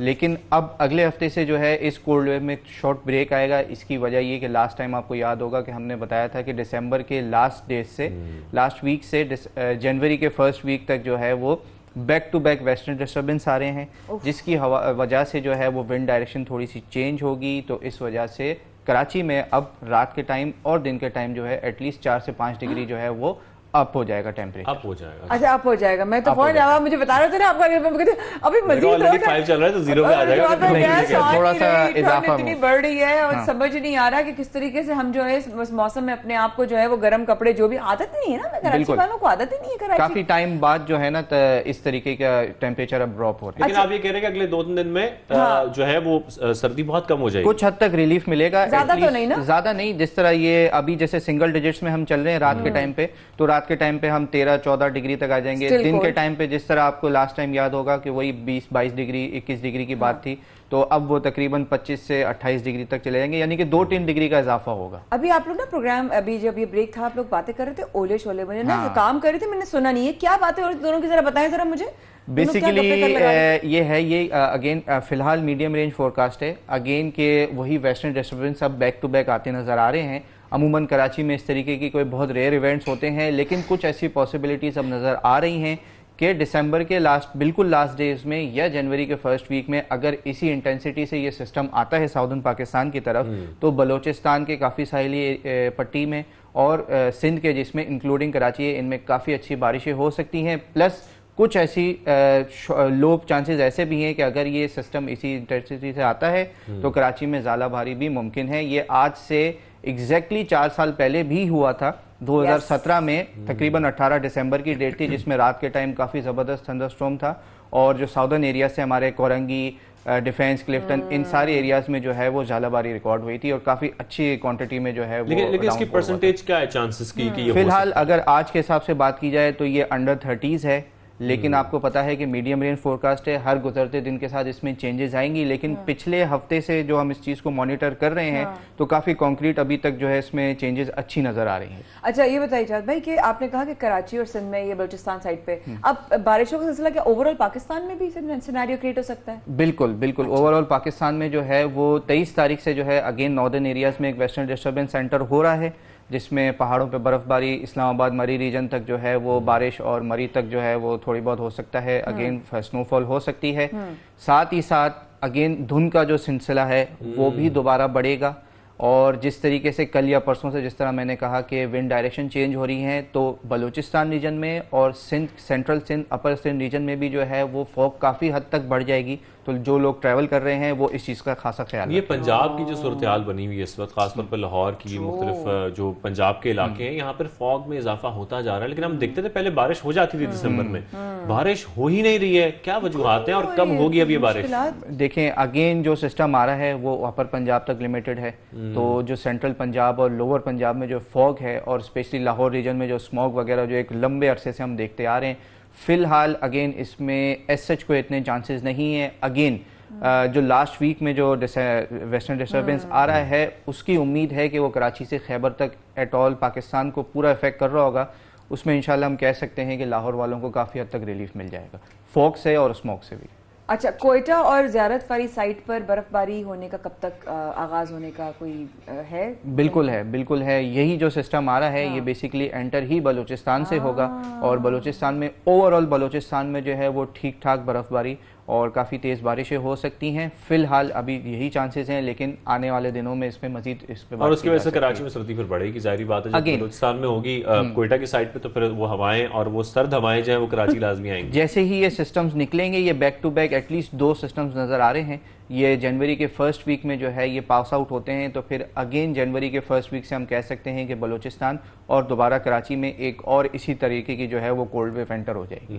अच्छा, इसके साथ साथ ये भी बातें आ रही ना, छोटा सा ये पॉइंट बता दें कि इस दफा सर्दी जो है वो बहुत कम टाइम स्पैन के लिए रहेगी, ऐसा है या ये अभी चलेगी कुछ मार्च तक जाएगी या फरवरी के एंड तक जाएगी? देखिए, ये मिड ऑफ फेब तक तो जाएगी, क्योंकि अब जो आगे सिनेरियोज बन रहे हैं उसमें अब ये है कि वेस्टर्न डिस्टर्बेंस की जो फ्रीक्वेंसीज हैं ये बढ़ती चली जा रही हैं। तो उसमें होता हमेशा ये कि जैसे ही ये सिस्टम पास आउट होता है इसके पीछे एक स्ट्रॉन्ग कोल्ड वेव आ रही होती है, लेकिन इसमें अप्स एंड डाउन जरूर रहेंगे। जबरदस्त, थैंक यू जाद भाई, आप हमेशा आ जाते हैं और हमें सर्दी की खबर देते हैं।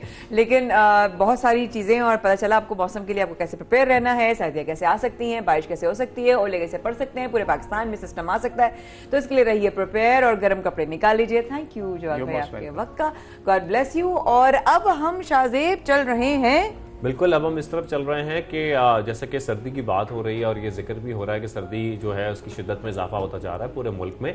और सर्दी जब बढ़ती है तो क्या होता है कि सर्दी बढ़ने की वजह से जिस्म के मुख्तलिफ हिस्सों में दर्द होता है। हाँ, ये जो दर्द होता है ना, अब ये मैं बताती हूँ तुम्हें कैसे कैसे कहाँ आज मैं बात करूंगी इसकी। तो डॉक्टर माया संग हमारे साथ मौजूद है, उनसे भी हम बात करेंगे। हाँ। और ये एक जो है ये कहाँ से लेके आई हैं आप? ये मैं जो लेकर आई हूँ ना बॉस, आप रह जाएंगे हैरान, क्योंकि इंसान की जो रीढ़ की हड्डी या कमर होती है ना, वो होती है उसकी पूरी बॉडी का एक पिलर जिस पर वो खड़े होकर ना सिर्फ जिंदगी में चल सकता है, फिर सकता है, ऑपरेटिव हो सकता है, कंस्ट्रक्टिव हो सकता है, और अगर ये अफेक्ट हो जाए ना तो फिर बंदा रह जाता है। Correct me if I am wrong. बिल्कुल आप सही कह रही हैं। और इसी मामले पर बात करने के लिए हमें इस वक्त ज्वाइन किया है अमेरिकन सर्टिफाइड पेन कंसल्टेंट आगा सज्जाद साहब ने। डॉक्टर आगा सज्जाद साहब, कैसे हैं आप? खैरियत से? अल्हम्दुलिल्लाह, वालेकुम सलाम, ठीक ठाक। जी जी, thank you.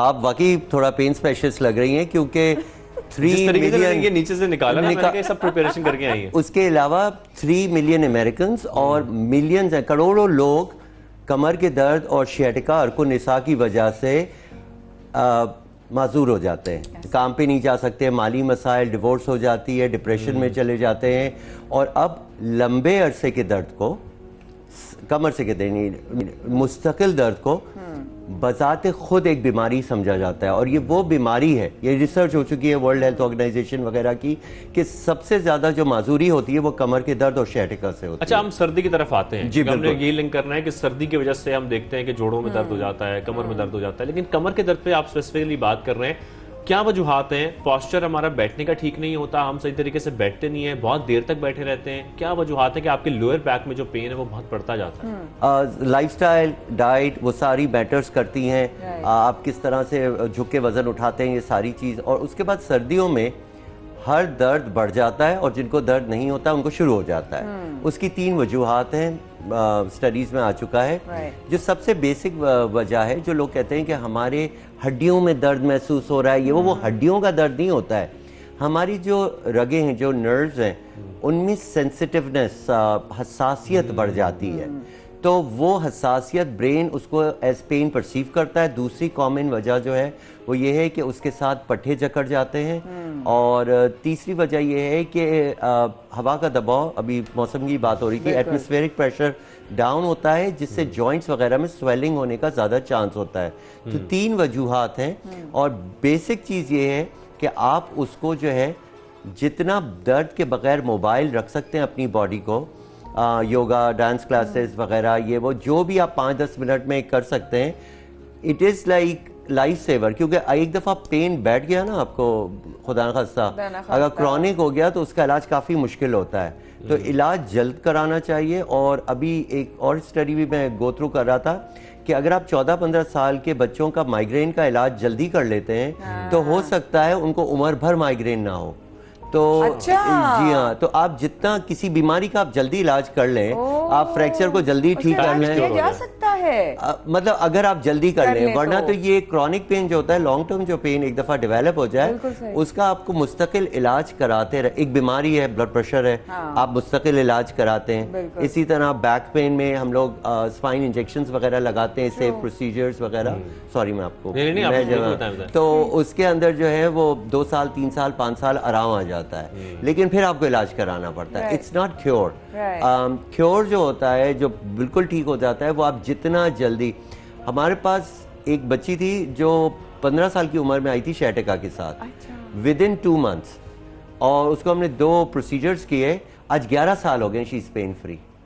Alhamdulillah. Procedures involve medicines and other treatments as well? नहीं, आज ये स्पेशलाइज्ड प्रोसीजर्स होते हैं। जिस तरह FRCS होता है कार्डियोलॉजी वगैरह में, ये अमेरिका और इंग्लैंड में बाकायदा डिग्री है, पाकिस्तान में स्टार्ट हो रही है, FRCS इन पेन मैनेजमेंट। मैंने अमेरिकन डिप्लोमेट किया हुआ है, जो इंग्लैंड के वहाँ की डिफरेंट डिग्री है, मगर ये इसी तरह की है। और वो बेसिकली होती है तशखीस के लिए कि अगर बैक पेन है तो वो कहाँ से आ रहा है और कैसे आ रहा है। अच्छा, ये डॉक्टर साहब ये सारी बातें हो गई, थोड़ा घूम के वापस आते हैं हम कि जहाँ से बात शुरू हुई थी कि सर्दी की वजह से जो दर्द हो रहा है, मुख्तलिफ बॉडी के हिस्सों में आपके दर्द होता है, इसका हल क्या है, करना क्या चाहिए, इसका क्योर क्या है, इससे बचा कैसे जा सकता है? क्या सर्दी से बचना ही एक वाहिद हमारे पास हल है, या और भी पॉसिबिलिटीज है अपनी डाइट के हवाले से भी और इस हवाले से भी? जी, बचने का बहुत इजी हल है। अगर हम छोटी छोटी कवरिंग्स भी कर लें, जिस तरह सॉक्स पहन लिए, टोपी पहन ली, टोपी कोई भारी भरकम नहीं, अगर आपने कपड़े की भी टोपी पहन ली या कुछ पहन लिया, उसके अंदर से आपकी हीट लॉस कम हो जाता है। सॉक्स पहनने से हीट लॉस कम हो जाता है। बनियान या अंडर शर्ट पहन लें।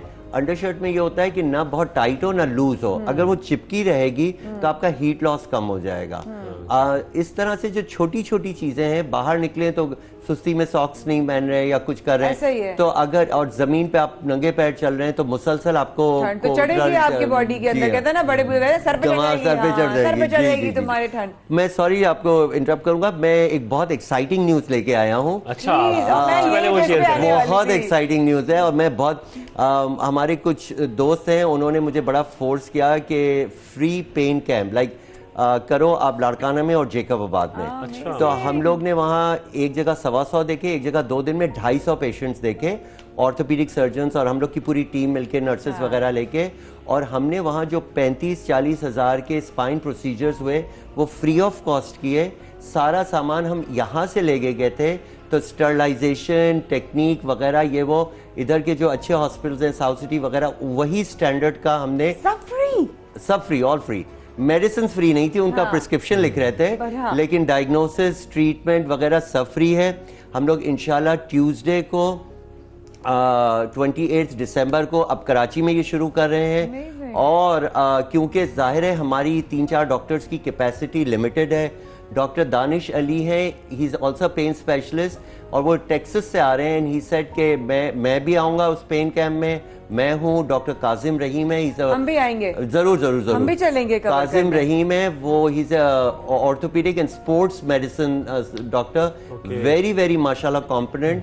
तो अच्छी क्रीम आएगी डॉक्टर्स की, नर्सेज हिस्ट्री लेंगे और क्योंकि हमारी कैपेसिटी लिमिटेड है हम लोग रिक्वेस्ट करेंगे जो सुबह सवेरे पाकिस्तान पे एक फेसबुक पेज से एक मैसेज करेगा उसको एक अपॉइंटमेंट हम लोग पहले से दे देंगे ताकि वो मतलब ये कि रश ना लग जाए एक बंदे को एक अपॉइंटमेंट देंगे। लेकिन आपको मैसेज करना होगा सुबह सवेरे पाकिस्तान पे। एक और चीज कि अगर आपको इंफॉर्मेशन चाहिए उस पर आपको अपॉइंटमेंट नहीं मिलेगी तो आप 0315 222 7246 पे मैसेज करें तो बेहतर है, व्हाट्सएप पे या उस पे, क्योंकि वो इतनी कॉल ले नहीं सकते। ठीक है, मैं ये रिपीट कर देता हूँ जो नंबर मैंने लिखा भी है 0315 222 7246। तो ये वो नंबर है जहां पर आप लोग अपनी अपॉइंटमेंट ले सकते हैं। इसके साथ साथ डॉक्टर साहब जैसे सॉरी अपॉइंटमेंट नहीं ले सकते। अपॉइंटमेंट आपको सिर्फ सुबह सवेरे के ठीक है एक फेसबुक पे आपको मैसेज करना होगा। जी आपको अगर अपॉइंटमेंट चाहिए तो आपको सिर्फ और सिर्फ सुबह सवेरे पाकिस्तान का जो पेज है उसमें मैसेज करना होगा। स्क्रीन पर हम नंबर भी चला रहे हैं डॉक्टर साहब जिसका जिक्र कर रहे हैं। लेकिन अगर आपको अपॉइंटमेंट चाहिए तो हमारे पेज के थ्रू आपको मिल जाएगी। फ्री कैंप है और पेन कंसल्टेंट जैसे कि हमारे साथ डॉक्टर साहब मौजूद हैं, ये वहां पर मौजूद होंगे। आप अपॉइंटमेंट लें, वहां पर जाएं, फ्री ऑफ कॉस्ट आपको डायग्नोज किया जाएगा, आपका ट्रीटमेंट भी किया जाएगा। तो ये आप सबके लिए 28 दिसंबर मंगल का दिन। और एक और चीज, अपना नाम, एज और दर्द की जगह, कमर का दर्द, घुटने का दर्द, ये वो ज्यादा दर्द कहाँ होता है, सारी बॉडी में होता है लेकिन सबसे ज्यादा, तो ये मैसेज में जरूर लिख दीजिएगा। एक बहुत इंपॉर्टेंट सवाल डॉक्टर मैम, अब आपकी बारी। सर पहला ये कि जो इन्फॉर्मेशन है वो पूरे ओवरऑल पाकिस्तान से ले सकते हैं लोग कॉल करके, ऐसे हाँ, जी, है ना? जी। और 28 दिसंबर को जो लोग कराची में मौजूद हैं या कराची पहुंच सकते हैं वो इस फ्री क्लिनिक का फायदा उठा सकते हैं। हम लोगों के ये जैकबाबाद वगैरह में बलूचिस्तान से लोग आए थे और दादू से लोग आए थे लाड़काना में। तो आप अपने सिंध के लोग कहीं से भी आ सकते हैं और बलूचिस्तान के हब के लोग आ सकते हैं। लेकिन ये है कि हमारी कैपेसिटी लिमिटेड है, तो आप प्लीज एक फेसबुक पेज से मैसेज कीजिए सुबह सवेरे पाकिस्तान पे और अपॉइंटमेंट लीजिए। हम लोग इंसान हैं, हम लोग 5000 मरीज नहीं देख सकते। आप लोग इतना बड़ा एफर्ट कर रहे हैं, यही बहुत बड़ी बात है। और अगर ये एफर्ट कर रहे हैं तो आप लोग भी ये एफर्ट करें कि अपने लिए, अपने दर्द से निजात पाने के लिए राब्ता करें सुबह सवेरे पाकिस्तान के पेज पर। तो ये तो आ गई हमारी सारी बात कि हमने किस तरीके से फ्री कैंप से फायदा उठाना है। बिल्कुल, ऑन स्क्रीन आपके नंबर आ रहा है इस वक्त 0315 222 7246 पर आप कॉल कर पूरे पाकिस्तान में या दुनिया में कहीं हो, इस नंबर पे कॉल कर अपने पेन, अपना एज और अपना वेट, नहीं एज और नाम, एज और दर्द कहाँ है, आपको नाम, एज और आपको दर्द कहाँ है, आप कॉल करके अपना जो है इन्फॉर्मेशन ले सकते हैं। लेकिन क्लिनिक जो है वो कराची में 28 दिसंबर को फातिमिया हॉस्पिटल सोल्जर बाजार में होगा। लोकेशन भी शेयर कर रहा हूँ, लेकिन मैं कहता अगर बहुत लोकेशन शेयर करूंगा तो सब सारे वहां पहुंच जाए। हाँ, लेकिन असला मसला ये है कि हम प्रेफर करेंगे लोग पहले से रजिस्टर हो जाए और हम लोग एक फॉलो अप इसका और रजिस्टर करने का बताएं शायद। बिल्कुल, जैसे कि बता रहे हैं कि इन्होंने आपको लोकेशन तो बता दी है, लेकिन इसके बावजूद उनकी गुजारिश आपसे यही है कि आप लोग रजिस्टर पहले करा लें, अपनी अपॉइंटमेंट ले लें। उसकी वजूहत यही है अगर आप वॉक इन की बेस पे जाएंगे तो वहां पे आपको ट्रीट नहीं किया जाएगा ताकि वहां रश ना लग जाए। इस वजह से आप सवेरे पाकिस्तान के पेज पर मैसेज कर सकते हैं और अपनी अपॉइंटमेंट हासिल कर सकते हैं और अपनी दर्द से निजात भी हासिल कर सकते हैं डॉक्टर साहब के साथ। डॉक्टर साहब, एक बड़ा अहम सवाल आ गया। जी। एक तो जो दर्द है लोगों को, वो एक होता है चोटों वाला दर्द, जो चोट लगी होती है। मुझे याद है मैं एक्चुअली एथलीट रही हूँ, तो वो मेरा ना एक इंजरी थी, जो पाँव मेरा भागते हुए मुड़ गया था। उस पर मुझे जो है वो 2nd डिग्री जो है मसल रप्चर हुआ था। हर सर्दी में कहीं ना कहीं मुझे उसमें टी जरूर उठती है। तो क्या करना चाहिए ऐसे लोगों जिनकी पुरानी इंजरीज हो, क्या उसको भी वो कवर रखें, उससे फायदा होगा? अल्हम्दुलिल्लाह जो लंबे अरसे का दर्द है, क्योंकि आपको चलने में आज भी सर्दियों में प्रॉब्लम होती है, इसका काबिल इलाज है। हम 100% लोगों को ठीक नहीं कर सकते, हम अल्लाह नहीं है, लेकिन 80-90% लोग 2-3 महीने की अप्रोप्रिएट दवा, मसाज, ये वो एक्सरसाइज वगैरह से पेन चला जाता है। हमने अल्हम्दुलिल्लाह 10-10 साल पुराने मरीज ठीक किए हैं, मगर 2-3 महीने की ट्रीटमेंट में लोग समझते हैं एक इंजेक्शन लगेगा मैं फिक्स हो जाऊंगा। इस तरह से नहीं होता है, आपकी बॉडी मसल्स वगैरह सारे चेंज हो जाते हैं। और थैंक यू वेरी मच, ये बड़ी काम की चीज है। साहब आप लाएं, कुछ समझाइएगा ये कितना इम्पोर्टेंट हिस्सा है इंसानी बॉडी के अंदर। ये हिस्सा जो है ये इंसान को अपाहज और भी बना सकता है और काम के लायक भी बना सकता है। इसकी बहुत टेक केयर करनी चाहिए। हमारे खड़े होते हुए चलते हुए सारा बोझ जो है वो स्पाइन के लोअर हिस्से पे पड़ता है। जब हमें पेन मैनेजमेंट में ये सिखाया जाता है कि तशखीस करो कि जोड़ से दर्द आ रहा है या फिर इस जोड़, ये छोटे छोटे जोड़ हैं, छोटे छोटे जोड़ हैं, इनसे दर्द आ रहा है, यहाँ से रग टांग में जाती है, यहाँ पेट लगा होता है आगे की तरफ। एक्चुअली मैं इसको ऐसे कर लेता हूँ, यहाँ पेट लगा होता है, ये कमर का पिछला हिस्सा है। जो सबसे आम वजह है शियाटिका पेन की, इतना किसी किसी को इतना ज्यादा दर्द होता है कि कहता है मुझे गोली मार दो, मुझे जहर खिला दो, मतलब मैंने इतना सिवियर होता है। तो वो जो रग टांग में जाती है उसको डिस्क आके जगह तंग कर लेती है, या डिस्क जो है, थैंक यू, डिस्क जो है वो इस रग की जड़ को प्रेस करने लगती है। प्रेस करने से पेन नहीं होता, प्रेस करने से, मेरी भी डिस्क अल्हम्दुलिल्लाह पेन नहीं है, प्रेस करने से दर्द नहीं होता।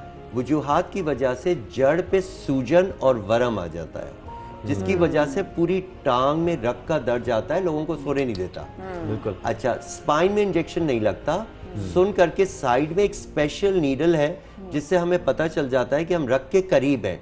न स्पाइनल कॉर्ड में लगता है, न नर्व के अंदर लगता है। अगेन ये FRCS है, 5 साल की डिग्री है। इस तरह से नहीं कि आप हर किसी से इंजेक्शन लगवा लें, कोई पूछते हैं कि ये कौन सा, तो उस के करीब इंजेक्शन लगाते हैं। It's a series of 3 injection, 2-2 हफ्ते के गैप से 3 लगते हैं, लेकिन अगर आपको एक के हफ्ते बाद आराम आ गया तो दूसरे की जरूरत नहीं है। उसके बाद आप प्रिकॉशन करते हैं, झुक के वजन नहीं उठाते हैं, 5 मिनट की बैक स्ट्रेचिंग करते हैं, लोगों को काफी आराम आ जाता है। अर्लियर ट्रीटमेंट विदिन 3 मंथ्स, आपके चाहे जितना भी सिवियर पेन हो, जितना भी सिवियर पेन हो, उसकी ड्यूरेशन इंपॉर्टेंट है। जिस तरह आपका हुआ कि जब इंजरी होती है तो बाज़ औक़ात हमारा जो दिमाग है वो उसको याद कर लेता है, जिस तरह हम लोग राइटिंग याद करते हैं, रजिस्टर कर लेता है, तो इंजरी सही भी हो जाती है, वो पेन सिग्नल जाता रहता है।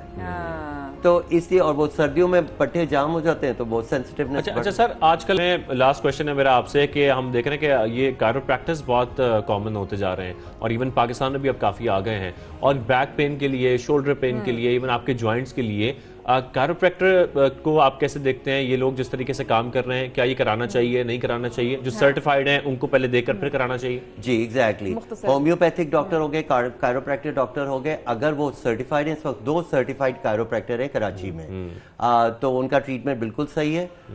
मगर ये है कि आप बगैर क्वालिफिकेशन चेक किए हुए नहीं जाए। थैंक यू डॉक्टर साहब, आप हमारे साथ आज आए और इंशाल्लाह जरूर, and all the best for your free clinic for the 28 दिसंबर। इंशाल्लाह बहुत अच्छा जाएगा।